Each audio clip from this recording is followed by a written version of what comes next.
Hi, this is Marsha Gomes-McKee from Caribbean Books Foundation. Welcome.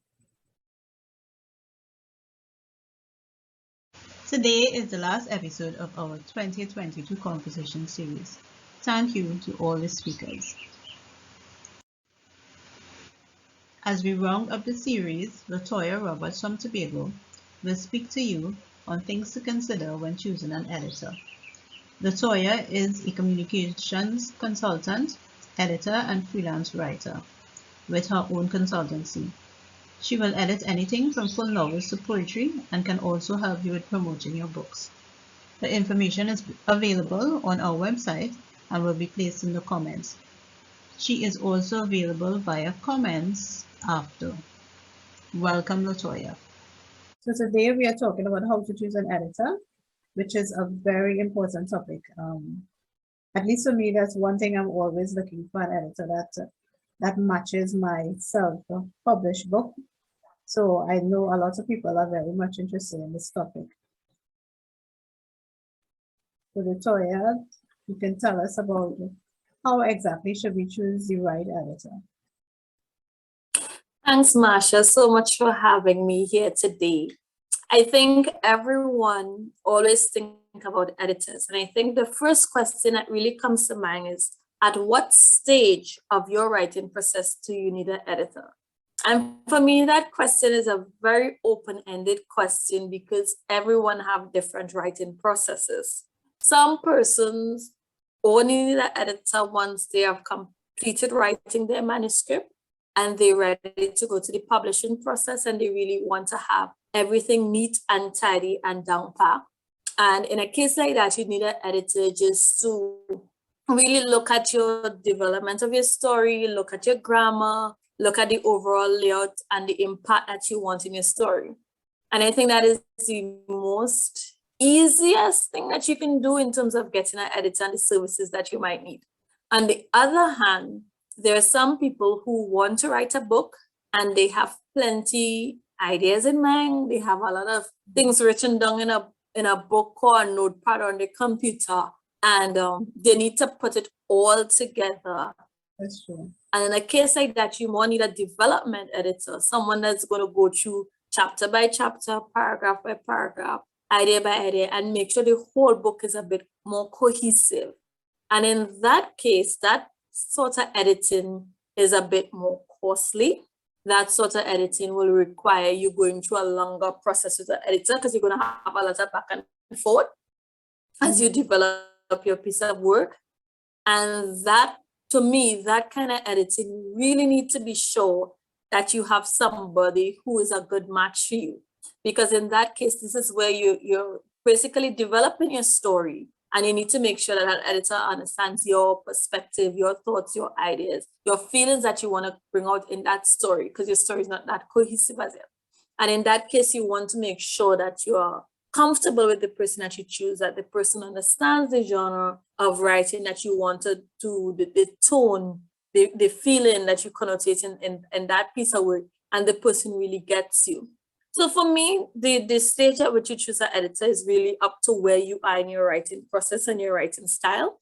And also you need to balance that with how long you want to work with that person in the process of your book.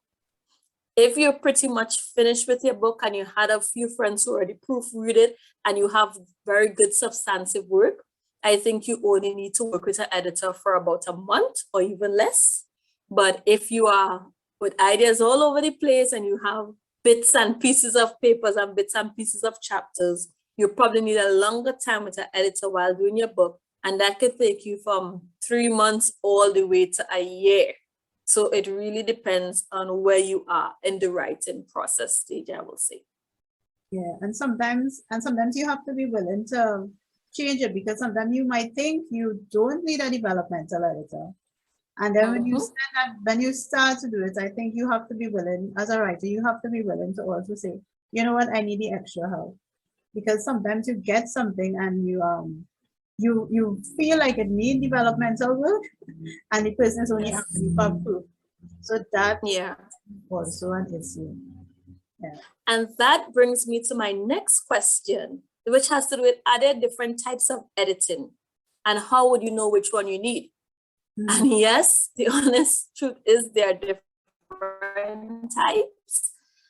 And I will say, if you're doing a book for the first time, I think you should go the long haul with a good editor. Because if you do the long haul with a good editor from the beginning to the end, you get to learn and you get to develop your book well. So once you finish putting out that first book, the second time you're doing your second book, you may not need an editor for the whole developmental stage. You might just need more of proofing and grammar for the final product. So my advice is, yes, definitely, there's different types of editing. And as a first-time author, someone just now starting out your first, second book, I think you should make the investment to go the long haul and make sure it's an editor that you can learn from. And it's really good when you work with an editor who really communicates with you, who sends you back draft and feedback, and they give comments and they explain why the changes are there, or they put a few questions to ask you why you considered going this format as opposed to another. So you build that rapport with that editor and you work with them for about 3 to 6 months so that you understand the editing process for yourself also. So when you're doing your second book, it makes the flow a bit easier to manage. Agreed. Yeah, I agree with that point. You definitely, and when you match well with somebody, it actually helps the book. It makes the book a lot better. I agree. And the matching process really comes from you as a person knowing what you want and understanding your personality before you could project it to others. I know some people at times not too sure what type of editor they want to work with, or they're not comfortable. If it's a female book, then you really want to have a strong female perspective, so you'll go with a feminine editor. Or if it's a more of a how-to-do book, it doesn't matter the sex of the person, or it might depend on the cultural context. So for example, if you're writing a very strong Caribbean book that speaks to the Caribbean lifestyle, then I strongly advise you to take an editor from the Caribbean, as opposed to if you're writing a more generic how-to book, a broad book with a wide view, you can take an editor from any part of the world. What I also noticed that within the Caribbean perspective, I think it's really good to work with Caribbean editors because there are some slight language nuances that you get when you probably take an editor from the UK or from the US. So you want to be cautious of that because that affects how the overall writing style and the flow of your book is going to take. And lastly, when working with an editor, I think it's about definitely matching. I know some people are very sensitive to their work, so they may not want to see a lot of red marks and red lines through the work, but you need to be honest and open with yourself to accept the change. I think that is really important. Yes, that book is your baby, it's your passion, it's your work, and you're proud of it, but it's also good to have that other perspective of seeing it, and they may be able to help you with what the audience might be looking for that you as a writer, because you're so self-absorbed with your book, did not see from the audience perspective. Yeah, Definitely. That's definitely true, because I know, especially with your first book, you kind of hold it close to your heart, and you're sometimes afraid to let somebody else, because you don't want to change it, but you know it needs to be changed. So it's a tug and pull. But I think a really good editor pulls that out of you, compliments you, and then says, well, you still need to this. And at the end of the day, when you see that your book is developing, it helps. It really helps. Definitely. Let's pause a bit to talk about price. Of course, a lot of people ask, do you think working with an editor is expensive? And this is a very open-ended question, and it depends on your take and your value of your book and your work. I will say that when you discuss with an editor, first thing I think you should bear in mind is that an editor will normally offer you whether their rate is by words or their rate is by pages. And if you do a certain amount of over 100 pages or so, they give you a discounted package. But you definitely need to bear in mind, if you're going to be doing a big book, then obviously you will want to do it by pages than by words, because you're going to end up paying too much for the editing services. Also, when you're looking at the price of the editing services, most editors tend to let you know upfront what their rate is and how long they estimate it's going to take, and if there are some additional services. And a lot of times, I guess authors don't ask these questions up front. So when you give your manuscript to an editor, a lot of persons are just bearing in mind that they're giving the chapters of the book. So a lot of the time, persons have not, for example, written their synopsis of the book as yet. They haven't written their biography that they want attached to the book as yet. They haven't written all the stuff that may go in the preface of the book. So they haven't written their acknowledgement, their dedication, all that. And they give the editor to just edit the manuscript. And then later on, they come back and they want to add all these additional things to it. So it's really upfront to let the client know and let the editor know that these additional stuff that you probably want to be edited in your work so that they can factor it in that course. Because if you come back after and you tell them that you want these additional stuff edited, you may find it strange that that person is going to charge you additional stuff. But if you didn't include that in the original manuscript when you gave them and you didn't have a discussion with them about this additional stuff that might be added, then it will come at a cost. And I think that's really important because sometimes persons don't understand that for every draft that the editor kind of works on, people map their time and their energy and their effort. It's going to be very hard to read over a 160-page book and edit it like 5 times. So you want to be clear when you give your manuscript to the editor that these are the things that you want accomplished. And if you're going to make significant changes, especially if you're doing a short stint with the editor, just for grammar and stuff, that you really bear in mind that you're satisfied with where your manuscript is before you give them, to avoid any additional costs that somebody may want to incur because of these additional stuff that you add on. And I'd also like to add that when you're doing the work with the editor, it is really important that you not necessarily, different people have different working styles. Some editors may ask you if you're willing to sign like within you and the person a sort of contract or NDA, because it's really important. And when you're handing over your work to someone to look at it and work with it and review it, that you're conscious about your intellectual property and where people could take your information. So for me, when I work with my clients, I normally have NDAs signed between myself and the client that I am working with you for a specific period of time with this work, and that I am not going to resell that idea, republish it anywhere, or take any part of your work. So it's really important that you consider those factors. Maybe long ago, people never used to pay much attention to the intellectual property and the ideas that go into your book, but it's really important that you have that certain agreement with those parameters under which this editing is going to take place, so that you don't find that your work is probably misused or copied or changed in some format as other people work with your book. So I just want to make sure and put that in there. Very good point. A lot of people don't think of that. That agreement, what you call it, an NDA, where you actually protect your work, and I think that would make writers feel more comfortable as well, because a lot of people, I gather, there's a bit of a fear for somebody to steal your work. There's still that fear in writers that say they may think, okay, if they give somebody, send somebody the entire manuscript, if they will steal it or something like that. And that's a fear that I think in the Caribbean, it's more common in the Caribbean. So that fail safe that you have, I think that's a really good idea. And when you were talking about pricing before, that is also the different things to edit the biography and all of those things. I think a lot of people may not think to add that in, but that's also a really good idea. Definitely. And I think the other thing I want to make sure and clearly state is that there is a difference between editing your manuscript, editing your work, and then formatting the final book for publishing. And some people in their mind, they think it's the same thing. Once you give an editor and they're done, that means the book is ready for print. And unless you, from the start, agree with the person that it's editing and formatting for publishing, somebody could just edit your work and send it back to you on a Word document, but it's not aligned to the correct page size of the book, whether you want it by 6x9 or 7x11, that sort of thing.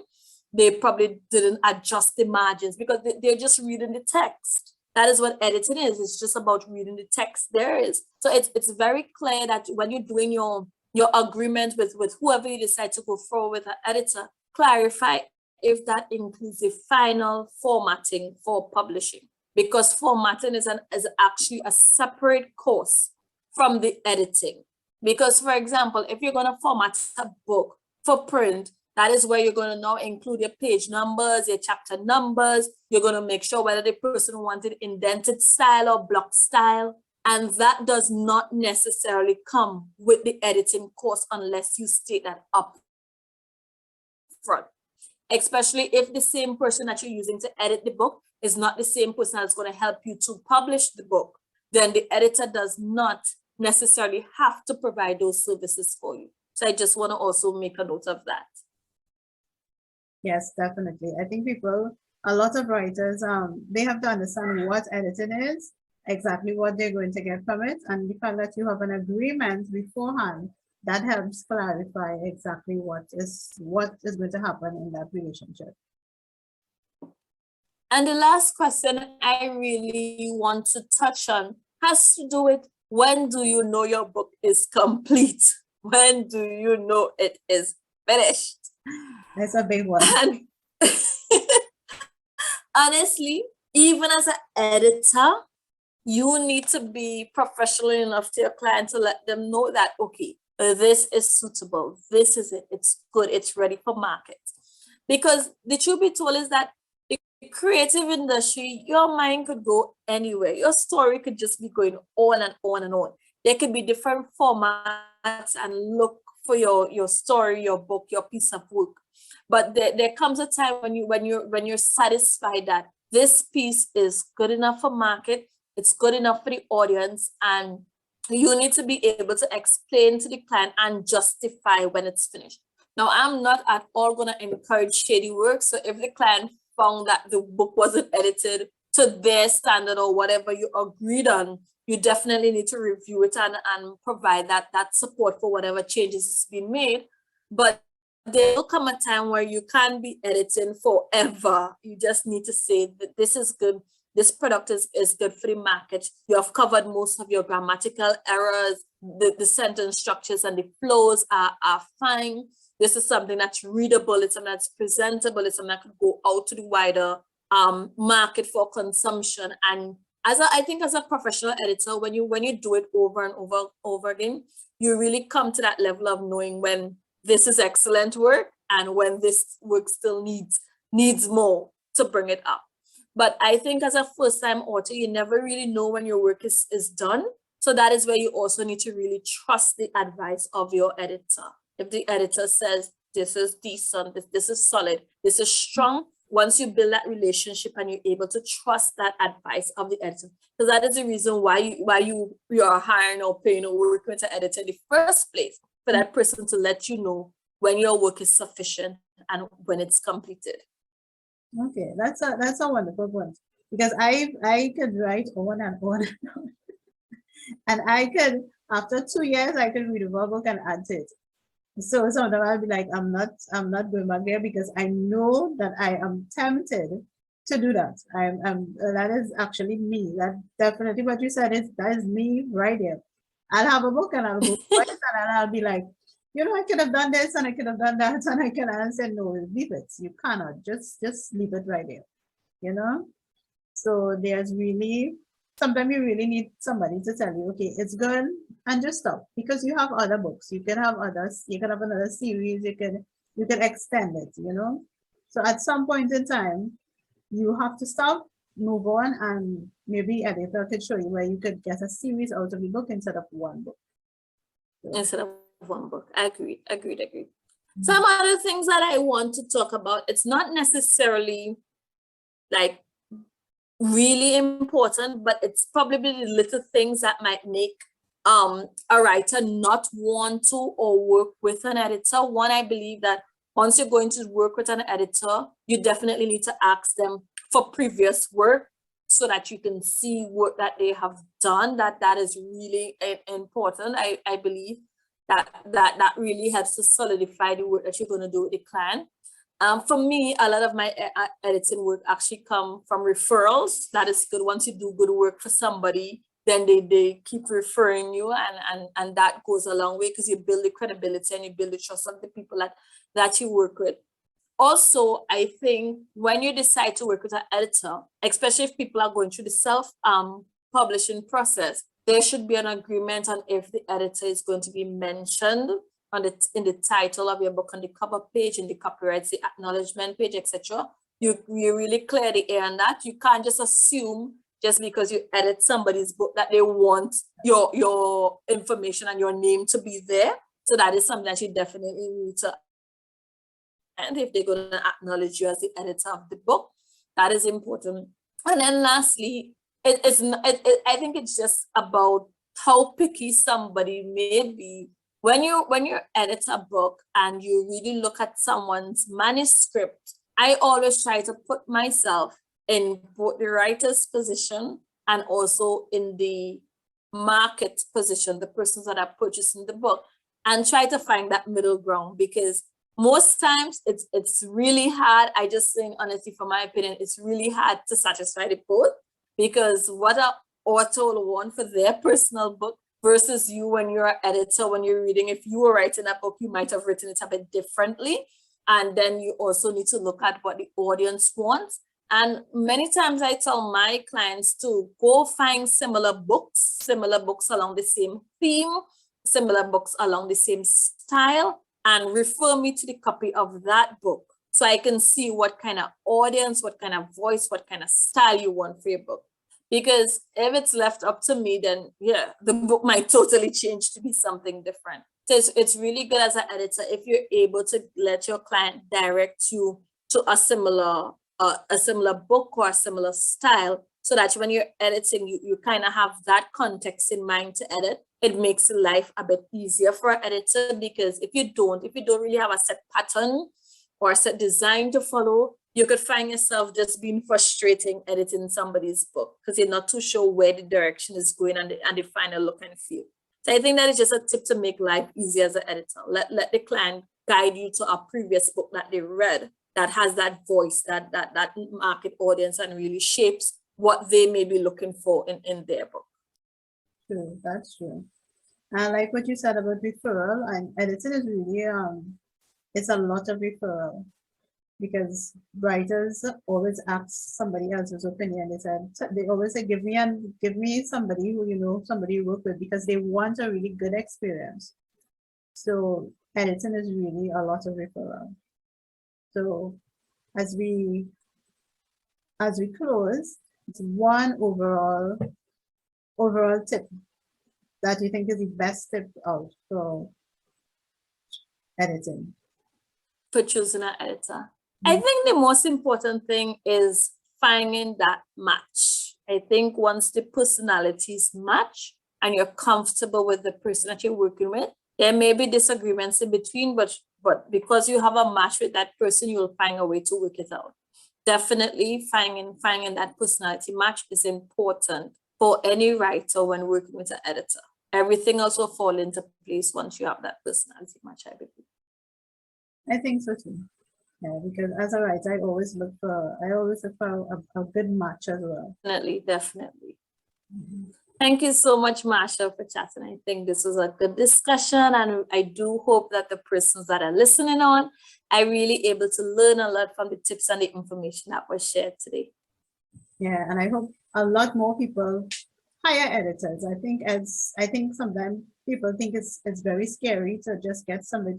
You've written the book, you spend months on this book, and the next step to get that book out, to get that book to the world, get a really good editor and just cross that last bridge and get it out there. There are so many manuscripts that are just waiting just to be edited to go out. So I always say cross, invest, you have to pay, invest, cross that bridge and let your book go, because at the end of the day, at the end, especially with COVID, you go into the autumn, you don't have all those manuscripts waiting there. Invest in yourself. That's something that you are doing for yourself. Get a good editor and get those manuscripts out.